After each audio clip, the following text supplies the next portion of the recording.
मेरे इस YouTube channel पर आपका स्वागत है। अभी हाल ही में आपको 3 मामले समाचार पत्रों के माध्यम से पढ़ने को मिले होंगे, जिसमें पीड़ित को न्याय बहुत देरी से मिला।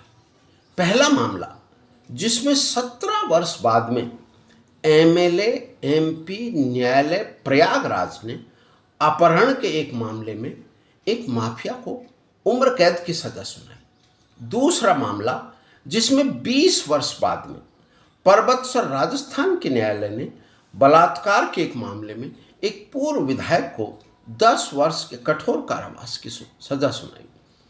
तीसरा मामला, जिसमें 22 वर्ष बाद में अजमेर राजस्थान के न्यायालय ने थप्पड़ मारने के मामले में एक पूर्व विधायक को 3 वर्ष की सजा सुनाई। दोस्तों, न्याय प्राप्ति में विलंब, इस बेहद संवेदनशील विषय पर मैं आज आपसे चर्चा करना चाहता हूँ। सर्वप्रथम तो मैं ये कहना चाहूँगा कि ये जो देरी हुई है, इस देरी की जांच होनी चाहिए। आखिर कौन इस देरी का लाभ उठा रहा है? सारे संसाधन होने के बावजूद भी न्याय प्राप्ति में विलंब क्यों? सत्यमेव जयते की सार्थकता तो तभी होगी जब पीड़ित को स्वतंत्र व निष्पक्ष न्याय शीघ्रता से मिले। आखिर देरी क्यों, विलंब क्यों? लंबी व अंतहीन न्यायिक प्रक्रिया का इसी देरी के कारण कभी कभी गलत संदेश भी जा सकता है। ये देरी न्यायिक प्रक्रिया के दुरुपयोग की श्रेणी में आती है। Justice delayed, justice denied. कानून निर्धन व बेसहारा का सहारा माना जाता है, मगर आज के माहौल में वह व्यक्ति आपराधिक न्याय के बावजूद न्याय प्राप्ति को अपने सामर्थ्य से बाहर मानकर मन महसूस कर बैठ जाता है। शायद विधि की अवहेलना करने वाला भी यही चाहता है। दोस्तों, आवश्यकता इस बात की है कि उन कारणों की, उन तत्वों की पड़ताल होनी चाहिए जो मुकदमों को बरसों तक लटकाए रखकर दीमक की तरह समूची न्यायिक व्यवस्था को खोखला बनाने पर तुले हुए हैं।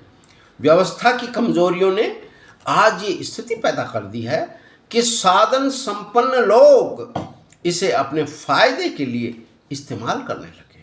दूसरी ओर ईमानदार, गरीब, साधनहीन लोग शोषण का माध्यम बन चुके हैं।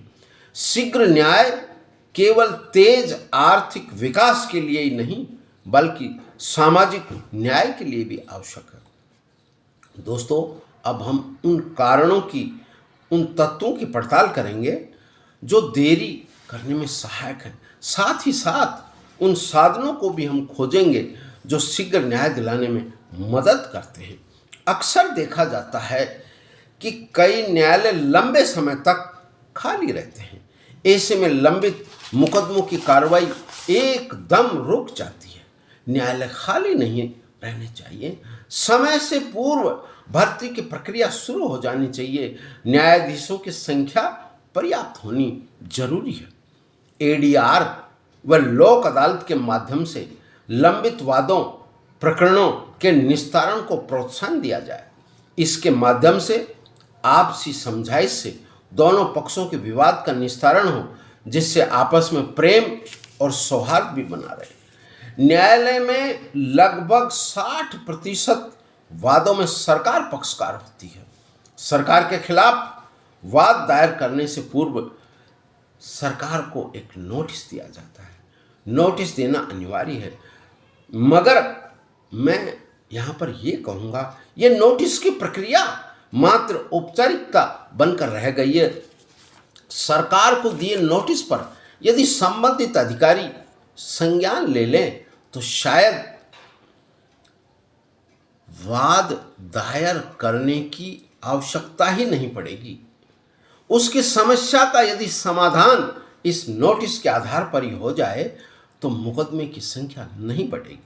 जो प्रकरण केवल मात्र जुर्माने से निस्तारित हो सकते हैं या यूं कहे बहुत ही छोटी प्रकृति के हैं, उनको तुरंत ही निस्तारित कर देना चाहिए, जिससे मुकदमों की संख्या में कमी आएगी व न्यायालयों को महत्वपूर्ण मुकदमों को सुनने का समय भी मिलेगा।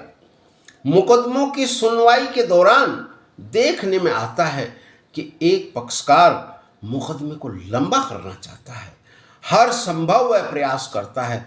विधि के दायरे में ऐसी प्रवृत्ति पर सख्ती से रोक लगनी चाहिए। फौजदारी प्रकरणों में गवाह गवाही देने से गुरेज करता है, आना नहीं चाहता, बहाने बनाता है, बचना जाता है। ऐसी प्रवृत्ति पर भी सख्ती से रोक लगनी चाहिए। दूर दराज के या जो गवाह बीमारी के कारण या किसी अन्य वजह से न्यायालय में साक्षी देने के लिए नहीं आ सकते, उनके बयान वीडियो कॉन्फ्रेंसिंग के जरिए या कमीशन के जरिए भी लिए जा सकते हैं। दोस्तों, न्याय में देरी के बहुत से और भी कारण हो सकते हैं। न्यायिक प्रक्रिया से जुड़े प्रत्येक शख्स को शीघ्र न्याय के प्रयास करने चाहिए। पीड़ित के आंसू पहुंचने के पवित्र कार्य में अपनी भागीदारी निभानी चाहिए ताकि न्याय में विलंब न हो। बहुत बहुत धन्यवाद।